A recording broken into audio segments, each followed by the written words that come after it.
I want the sisters to understand that to disobey Allah Azza wa Jal is very serious. And to be rebellious against sincere advice that is given to you from the most closest and dearest of people, of your parents and of your spouses, of family, even your Imam, that this is also sinful.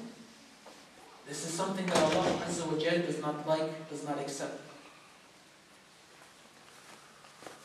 I remind you with what Allah Azza wa Jal tells us in the Quran when He says, Tabaraka wa Ta'ala, يَا أَيُّهَا الَّذِينَ آمَنُوا أَطِيعُوا اللَّهَ وَأَطِيعُوا الرَّسُولَ وَلَا تُبْطِلُوا أَعْمَالَكُمْ. O you who believe, obey Allah and obey the Messenger, and do not nullify, invalidate, render zero your good deeds. When we do things like this, it may be that we are completely erasing whatever benefit we are doing of the good deeds. None of us wants to do that.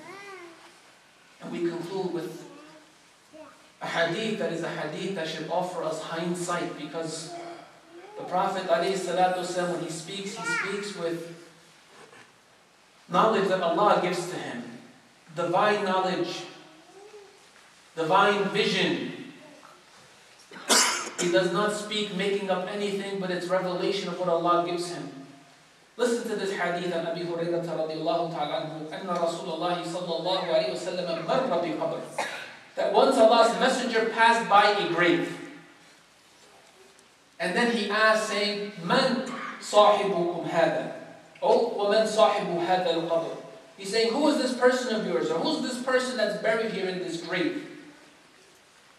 قالوا فلان. They mentioned who the person was. They said so and so.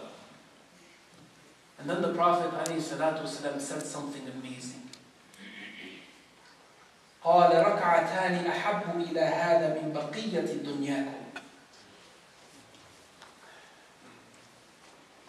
He knew something about the reality of that person in the grave that Allah gave him knowledge of. And he said that this person here would love, would wish, would pray and hope that he could just come to the world just so that he could pray 2 prayers. That would be more beloved and dear and precious to him than the rest of your lifetime for anything else that you're going to do. That this person whose time has expired and is in the grave and knows the reality of what is happening to him, that they would wish they could come back just to only make 2 rak'ah, nothing else. To offer those 2 rak'ah with the best that he's able to offer. Being so focused, so concentrated, so sincere and devout in those 2 rak'ahs that nothing else will come into their mind. And this is why from the moment that a person is making wudu until the time that they come into the masjid and offer the salah, they're supposed to preserve their mindset so they can have as minimal as possible a distraction running through their heads. So that they can come in and they can be as focused as possible. So that this way, perhaps they would be blessed, and perhaps that we would be blessed of those that inshallah ta'ala we did perform those prayers and we did worship Allah in a way such that Allah Azza wa Jal will have us written down among those that He loves and is well pleased with, among those that have passed the ultimate test of life. And so long as our intentions are sincere and we follow the footsteps of the Messenger alayhi salatu wasalam, his beautiful example, Allah is there to grant us success, to bless us every bit and step of the way. Allahumma salli wa sallim wa barak ala nabiyyina Muhammad. Allahumma arda anhu wa an sahabatihi al-kiram ajma'in wa an ali baytihi tayyibin al-tahirin wa anna wa an ummatihi bi rahmatika ya arhamar rahimin. Ya Allah, we ask you that you accept from us all that we do of good, and that you, out of your mercy, forgive us for our sins and wrongdoings. Ya Allah, we ask you that you purify our hearts and souls, that you better for us our character and personalities, and that you refine for us our virtues, Ya Allah, and that you beautify for us our speech to be the sweetest and the most polite. Ya Allah, we ask you that you help us to truly understand the blessed role model, the blessed example of your Messenger sallallahu alaihi wasallam. Ya Allah, we ask you to place the love of your houses in our hearts. Ya Allah, and that you help us to preserve the sacredness and sanctity of your houses. Ya Allah, help us to truly get the most out of the Masjid. Ya Allah, we ask you, as you are the one that hears our prayers, and we see the miracle of you answering our prayers on a daily basis. Ya Allah, answer the prayers of our brothers and sisters that are struggling throughout the lands.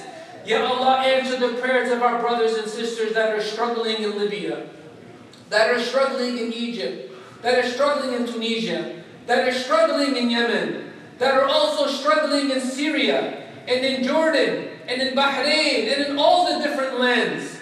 Ya Allah, help their struggle to truly be one where they want to have Islam and to live as good Muslims. Ya Allah, let them be reformations for that which is good and just.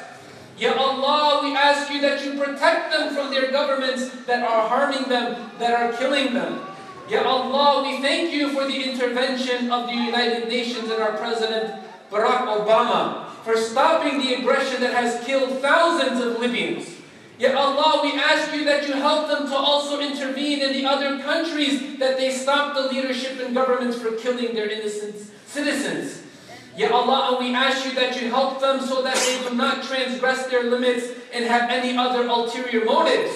Ya Allah, we ask you that you grant success to these believers that are protesting peacefully that they want change. Ya Allah, we ask you that you help us to also change from within. Ya Allah, help us to recognize that you have blessed us and endowed us with the opportunity, with the ability, with the freedom to choose much of our own lives and destiny. Ya Allah, help us to make the best choices and decisions. Ya Allah, guide us with your guidance and wisdom to always make the best choices and decisions. Allahumma ameen. Ya Allah, and we ask you, as you are the most merciful, to shower your mercy upon those of them that are martyrs, that have passed away, that have been killed during these hard times. Ya Allah, and as you are the most merciful, we ask you that you shower your mercy upon the people that are struggling for that which is better. Ya Allah, those that are in the Muslim lands and those that are not in the Muslim lands. And also those that are struggling through the hardships of natural catastrophes and disasters. Ya Allah, and as you are the healer, we ask you that you bless Abdul Hadi Muhammad with a successful heart transplant. Ya Allah, we ask you that you help this young baby boy, that you bless him with a complete full life, one that is of complete righteousness and obedience to you, so that in the hereafter he and the rest of us too can all be there in your gardens of paradise. And Allah, we ask you that you also heal Larry Baker, and that you heal the rest of our community members, those that we know of and those that we don't. Ya Allah, answer for us our prayers, and do not reject them because of our shortcoming and because of our sinning. Allahumma ameen. Wa qumu ila salatikum yarhamni wa yarhamkumullah.